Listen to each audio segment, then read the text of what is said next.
शपथ आहे, बोला ना. नाथभाऊचं नाव मी घेते, गिरीश भाऊचं मी नाव घेते, हे चुकीचं सांगू नका. दगड उभा करा, 101% कमळ निवडून गेलो, दगड उभा करा. आम्ही मतदान भाजपलेच करू भाऊ, भाजपच्या व्यतिरिक्त मतदान कोणाच करू, पण कार्यकर्ता तिथे डावलं जाते, तिथं काय काय कोणता स्वाभिमान कुठे विकायचा ते सांगा तुम्ही. आल्यानंतर त्या सुधाकर लावलेला घेऊन बसता, आम्ही का काही आहे का इथे? एवढ्या ताई एवढ्या जोरात नको बोला तुम्ही, भाऊंच्या समोर एवढ्या जोरात बोलताना मागे काय? प्रगट दिनाच्या दिवशी मधू काका शपथ घेऊन सांगा, गाडीमध्ये भाजपचे कार्यकर्ते असतात की तुतारीवाले कार्यकर्ते असतात? कोण होते सांगा. अरे ज्याला तुमच्या अंगावर खुर्च्या काढल्या आहोत ते गाडीमध्ये बसलेले असतात, तुतारीवाले कार्यकर्ते.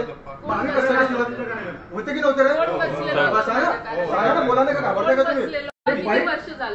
भाऊ 32 वर्ष संघाई माझी, मी सगळ्यांना माहित आहे. एकदाच काम आयुष्यामध्ये एकदा काम केलेलं आहे. संघाचे काम करता होते, 30 वर्षापासून पाणी नव्हतं. माझ्या बापानं विकास फेडरेशनला आहे ना, नाथभाऊच्या प्रचारासाठी 89 ला नोकरी सोडलेली आहे. रस्त्यावर आलो होते आम्ही. मी सांगतोय, विश्वास ठेवू नका, फेडरेशनला तुम्ही तपास करा. बळतर्फ गेलो होतं 1989 ला. माझ्या बापाला एमकॉम झालेला माणूस आहे. का नाथभाऊचा प्रचार केला? या मला विचारता का तू कधी आला? विचारू नका, चुकीचा एकदम.